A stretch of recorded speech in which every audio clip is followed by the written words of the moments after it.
There is a hunger for Black female leadership. She embodies all the strength that you hope to see in a strong female leader.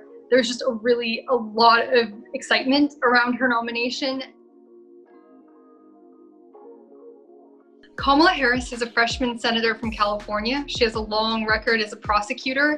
She used those prosecutorial skills to go after Trump administration officials during Senate congressional hearings, and that's how she really sort of built a national profile for herself.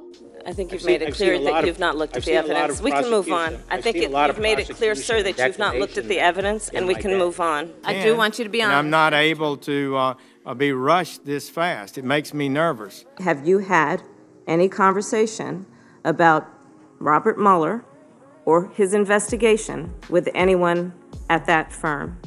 Yes or no? Well, is there a person you're talking about? I'm asking you a very direct question, yes or no? Kamala Harris is the daughter of immigrants. Her mother was from India, her father was from Jamaica, which makes her a historic choice. She is both the first Black woman to be on a presidential ticket and the first Asian American to be on a presidential ticket. Trump's America, my story would not be possible. Having been born a Black child and now being a Black woman, I am very well aware of what is at stake in this election. She ran for president. She famously sparred with Joe Biden on the debate stage. I do not believe you are a racist. And I agree with you when you commit yourself to the importance of finding common ground.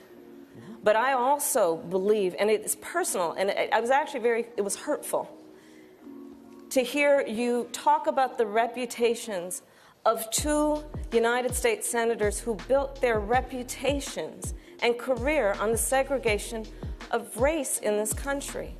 And that was seen as a moment that might have derailed her chances of becoming the vice presidential nominee, but they were able to put that behind them.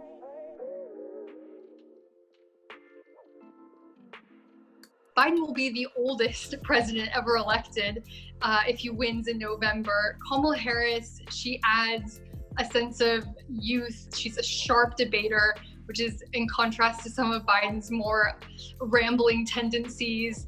She reflects his approach to policy. She is seen as a very prominent voice on issues of racial justice since the nationwide protest broke out in response to the killing of George Floyd.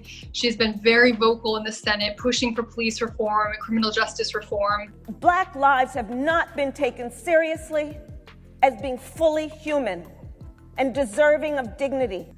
Some of her critics will say her prosecutorial record stands in contrast to this maybe new activism, but I think overall she's sort of viewed as someone who's evolved on the issue of criminal justice. And so I think Biden really wanted to have a voice of authority from the Black community. America is raw right now. Her wounds exposed. Raw from the fact that in the history of our country, Black people have been treated as less than human. Democrats will tell you time and again, Black women are the foundation of the party. They are the bedrock constituency in the Democratic Party. And now they finally have someone on the ticket that represents the role they play in the party.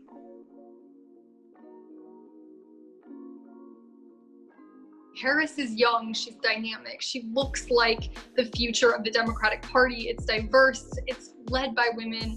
Biden emerged from the most diverse field of presidential candidates in history. As you know, he's older, he's white, he doesn't really look like the Democratic Party anymore. And so he really needed someone to reflect the diversity of the party. She does that. Biden has pitched himself to a skeptical Democratic Party, to be honest, as a bridge. He has the way he's pitched himself has given rise to this belief that maybe he will only serve for one term. And therefore, this pick isn't just about, whether he can win, whether Democrats can win in November. It's about the party's future, who is going to run possibly in 2024, possibly 2028. But this pick is very much a potential successor as much as it is a running mate.